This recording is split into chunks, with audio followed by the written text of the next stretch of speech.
What I thought I'd do this morning is follow this agenda where I start talking about what really do we mean by transformation, and why transform in the first place? Is there any real value? Can you quantify the value of transformation? Because transformation means a lot of different things to a lot of different people.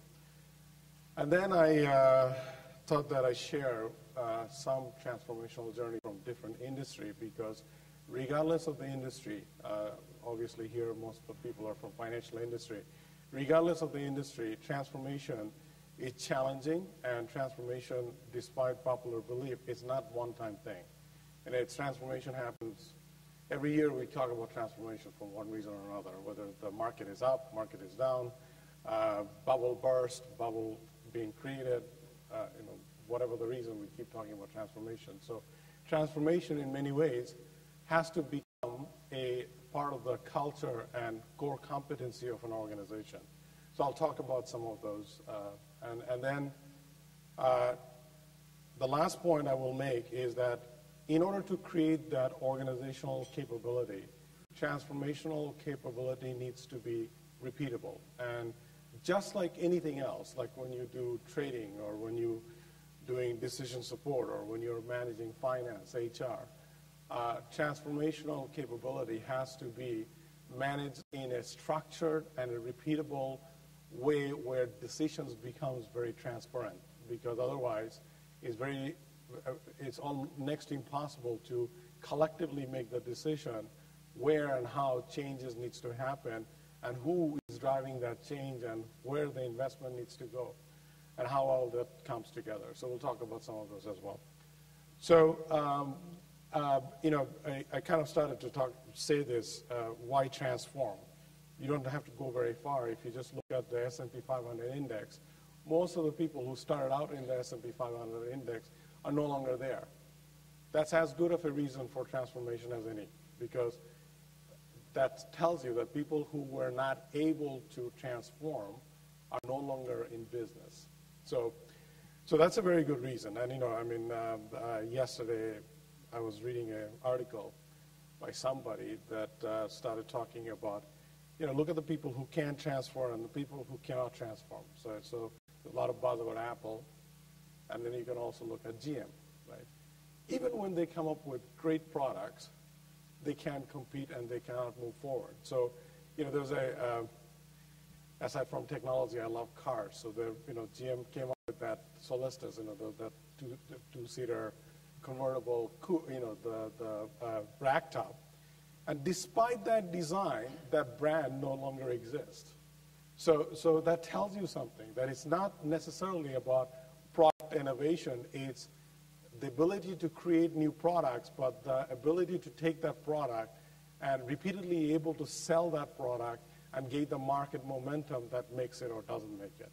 And you have numerous examples in the financial industry, and we kind of see this, and there are also a lot of talk about when you talk about transformation, and if you talk about transformation in the context of our economy, and if you talk about in the context of U.S. economy, you can think of a lot of different things. But one thing is for sure is that we have often lived, especially last 15 years, a number of bubbles, and I think we may be creating yet another bubble because, see, the transformation needs to be sustainable, and transformation needs to create jobs and economy that can scale.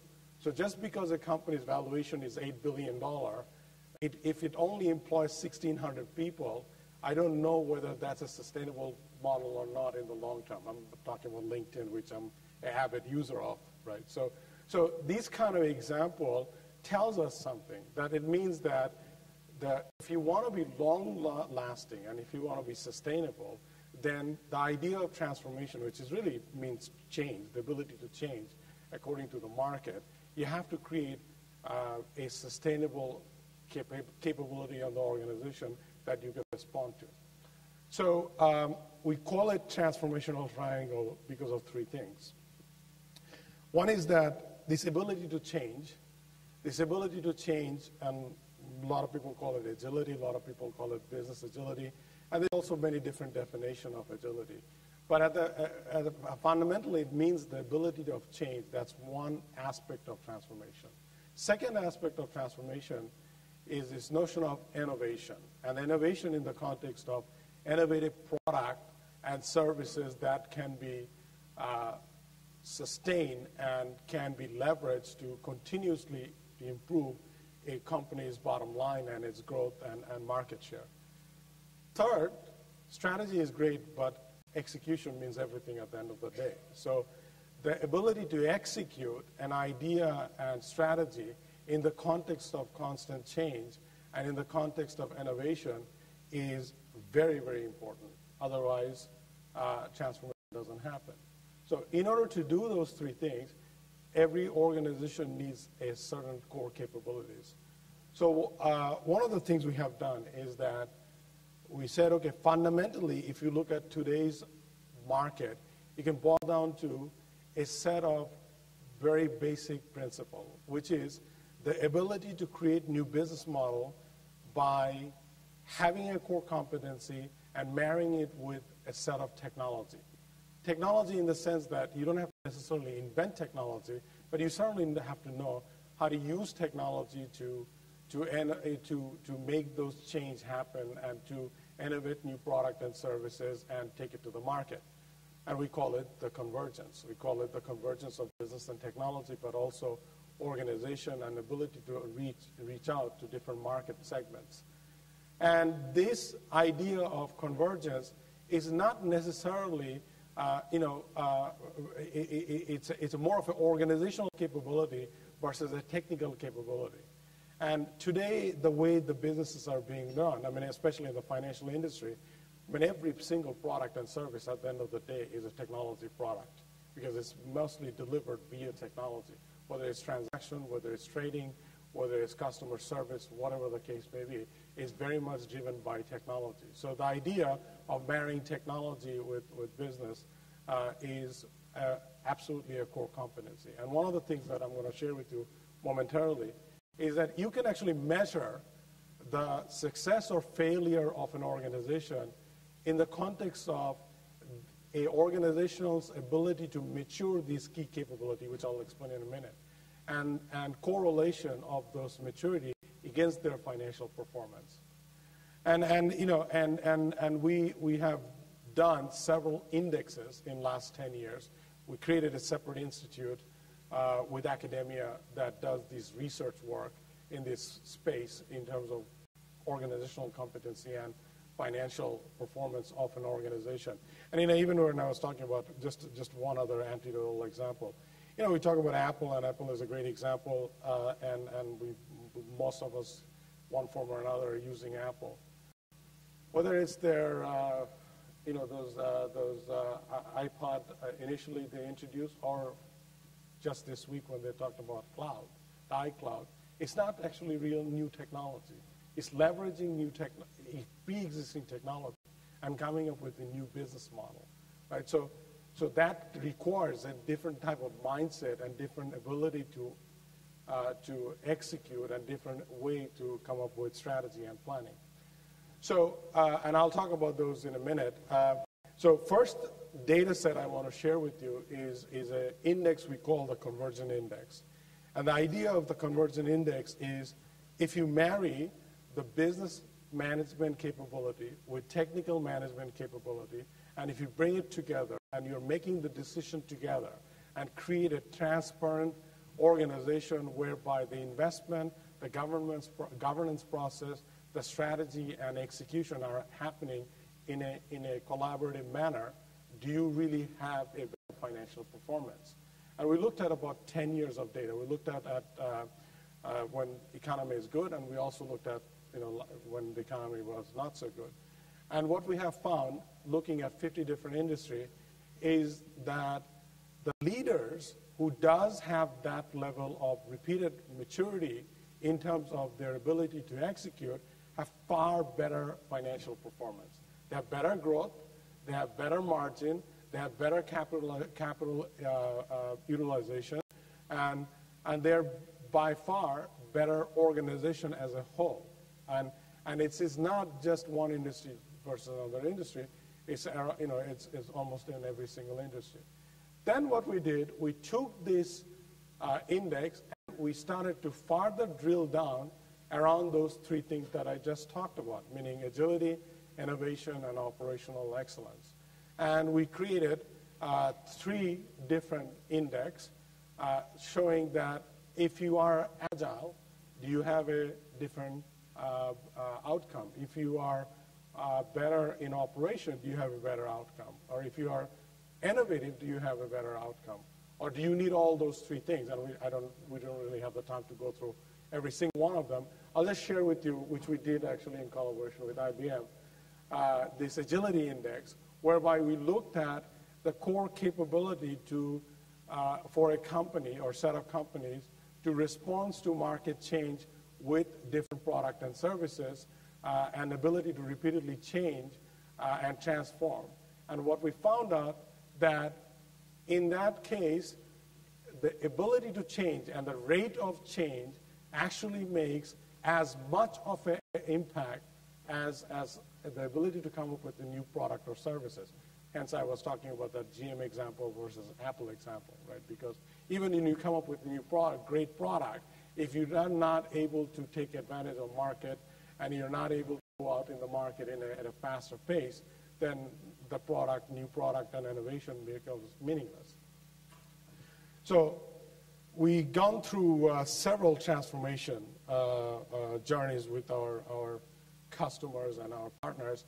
Some of these examples are, you can see it on the chart. They're diverse industry: Pepsi, Marriott, PACCAR, French Social Security Service, which is a government agency, and every single of these organizations, what started out is this idea of transformation, but not everybody could actually define what transformation meant, and they couldn't really define what transformation meant in the context of particular time frame and the result they wanted to achieve from those kind of idea of transformation. So what we did with each of these organizations, or they actually enabled themselves. We were just a helper or enabler. They started looking at that organizational capability to able to change and transform. And we said, what are those capabilities? At the end of the day, and that's actually what drove those index, and I'm going to give you more details in a minute. This actually goes to some of the things that Rekha mentioned and then Shubhra mentioned as well. First, when we talk about collaborative decision making, that means that you actually have to have a level of transparency that allows you to make decisions that are unbiased. That's where a collaborative decision making comes from, because organizations and the challenges are so complex today. Unless you're making fact-based decision and you have a governance model around that, it's very, very difficult to make those kind of transformation. And the larger the organizations are, more complicated it is, right? So the governance model becomes a critical factor. The strategy and plan that a governance model is driving is also a critical factor, because the strategy cannot be from quarter to quarter. Most of the time when people talk about transformation, and it fails, by the way, they look at next quarter result or 2-quarter result and 3-quarter result, yet they're talking about such dramatic cultural transformational topic that can be achieved in 1 quarter or 2 quarters. So you focus on the wrong strategy, and as a result, you get focused on the wrong operation. But if you want to drive the right strategy, then it has to come from having this visibility or transparency that shows you the fact, and then you can drive the strategy and plan around it.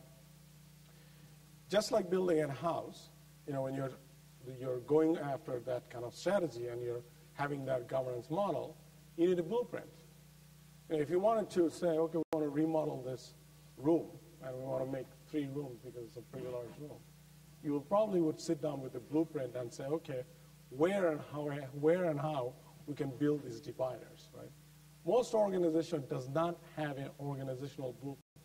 by organizational blueprint, what I mean, most people will have a difficult time, and this is particularly true in large organizations, that shows you that, okay, here is my organizational structure, here is my business strategy, here is my technical strategy, and here is my operational strategy, and these are interconnected. They're interconnected in some ways, and if I'm making change here, these are the impact. Like when you sit down with the financial model, you can do impact analysis. You can say, okay, if I move these numbers, I'm going to have this kind of changes. And similarly, you need an organizational blueprint that shows if you make change here, what will be the impact as a whole. So, and this, this idea of this blueprint gotten very complicated now, especially because of all the complexity of technology and process. I'm sure many people come from process background and technology background and strategy background. It's utterly complicated. So you really literally need blueprint that goes from the boardroom to the server room and shows you a holistic picture in terms of we want to grow this way, we want to go after this market, and in order to do that, I'm going to have this level of process infrastructure and organization that makes it happen or doesn't make it happen. So the indexes that I was showing it to you before are based on these 4 functional areas, which is governance, strategy planning, this we call the enterprise architecture or the blueprint, and the ability to make investment against each of those strategies. And we identified 17 different core capability, and we measured the maturity of those 50 different industry group that I talked about, and looked at if the maturity of each of these areas is higher, and collectively they have a higher maturity to continuously operate in that way, does that have that financial impact? And that's where those indexes were driven from. And so it includes, by the way, the sourcing strategy, the partnering strategy, the data center strategy, the market strategy, all those interconnected things that are utterly overwhelming but absolutely necessary to think about if you want to have the right transformation. So we said, okay, well, if that is the case, so what does that mean? That means that you can actually look at a very higher level 4 or 5 things, in the sense that you have to do your need analysis of the transformation from a business value point of view, right? A lot of people say, we want to, there's a lot of IT people, I'm assuming here, so I'll give you an IT example. We need to consolidate our data centers. Great idea. We need to move to green tech. We're going to save a lot of money. But when you talk about these kind of things, most people are talking about value of technology. It's really not value of business. At the end of the day, there is no value of technology. Technology is absolutely meaningless because unless and until it drives the business and quantifiable way it drives the business, that value of technology is absolutely meaningless. So in that context, there is this ability to create an advancement roadmap, meaning I want to go from point A to point B, has to be from business context and say, okay, today we are going after this market, tomorrow we're going to go after this improved market area, and as a result we're going to increase our revenue, and as a result we're going to have to do something with our infrastructure which has to be more agile or more adaptable, et cetera, et cetera. That type of thinking probably exists in most organizations now than when we started going at, when I started in this particular area of interest 10, 12 years ago. But the execution of it is very difficult. And once you have that roadmap, you just like anything else, transformation needs options because it changes. And most of the successful transformation, people look at it 18, 36, 48 months time frame. So those examples that I gave, whether that was Pepsi or whether that was BNP Paribas or whether that was somebody else, they all went through several years of transformational journey, and it improved one area at a time, and it was very much business value driven. And each of those examples were driven by their particular needs and drivers. So some were needed to transform because they grew through acquisitions, M&A process, and they needed to consolidate many different businesses. Some grew because they got stagnant in their marketplace, and some, they just became very lethargic in terms of taking care of their customers. But nevertheless, each transformation needed different type of options and scenarios that you can go after and make those changes. Lastly, when you're talking about this kind of transformation, the driver is not one person or two person. It's the entire management team, whatever that management team is defined as. A CEO in a large organization can say, we need to transform because we have financial goals, and we have pressure from the market, pressure from the board. But the CEO will absolutely fail if the entire management team doesn't understand the impact of that decision and collectively be able to make that decision. So you need that CXO partnership to drive that kind of transformation. So this ability to have an understanding where you are today, the ability to drive that improvement path with a financial value, and then creating a core competency that allows you to make the decision from a factual point of view with a collaborative and cross-functional skill set point of view. That's what drives transformation and successful transformation. And because of most of these transformations are long-term, and organization change and the market changes, you need a documented way of doing this. And as much money as we have spent as an industry in all kind of technology, analytics, et cetera, I don't think we have done a very good job of focusing on the management information. There's a lack of management information that allows you to create those kind of transformation, because transformation is about management in many ways, and you need management information to make that happen. So I'll give you some example of that. So, when we're talking about those, those index and the benchmarking, one of the things we've done is that we collected the data in an automated way, and we collected in a database so we can rack and stack and create these data. So that's an example of a very self-driven assessment process where you can compare and contrast against your peer group or other group in terms of where do you stand in your ability to execute these kind of long-term transformation. These value-based roadmap of improvement path that we talked about, because these are mostly long-term, it is not about 1 quarter versus 2 quarters. You need a blueprint, and the blueprint has to have dollars and cents and organization attached to it. You got to plan it, you got to document it, and you have to have the ability to see the changes just like a spreadsheet to make that happen. So in most of those organizational example I gave, meaning corporate example I gave, all came with some level of a documented way to quantify the value and have a communication platform with that management information that allowed them to rally the organization behind a transformation process that was long-term. And we talked about these scenarios, right? We talked about the blueprint.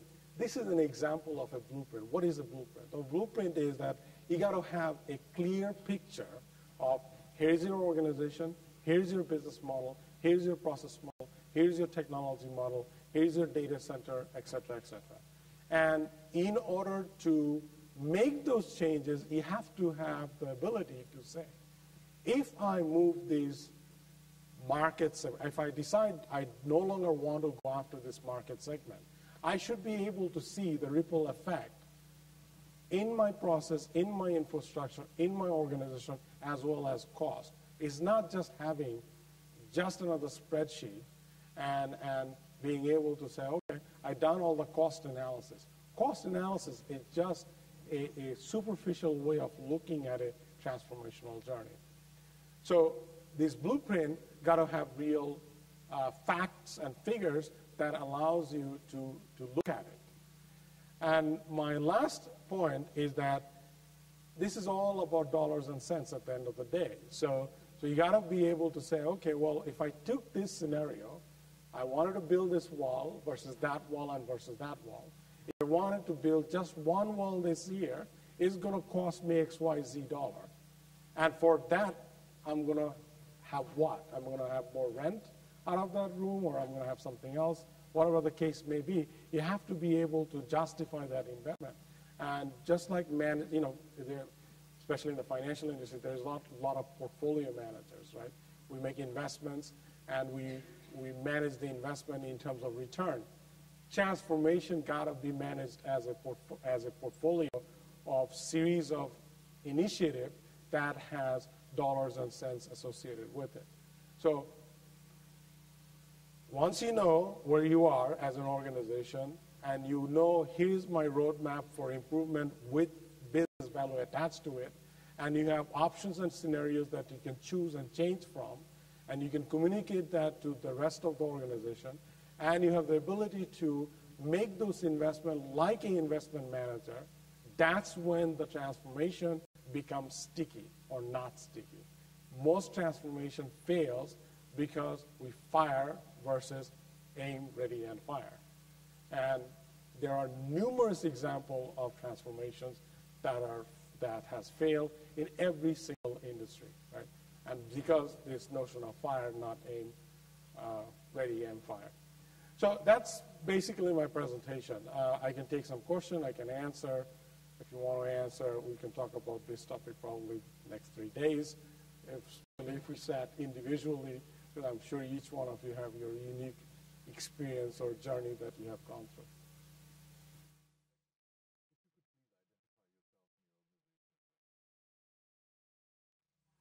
Percy Goldstein from UBS. Just to continue on that topic of where financial services industries are, you say that they're fastest in adopting the new technologies and eager to change. What about on the execution side? In your experience, do you see that they're actually realizing the benefits that they hope to achieve? And are there other industries that are getting the transformation execution part right that we can learn from? Yeah, you see, this is the great dichotomy, right? Because the financial industry moves very fast, and traditionally, for the most bulk of the financial industry, kind of transactional centric, right? Or transaction centric.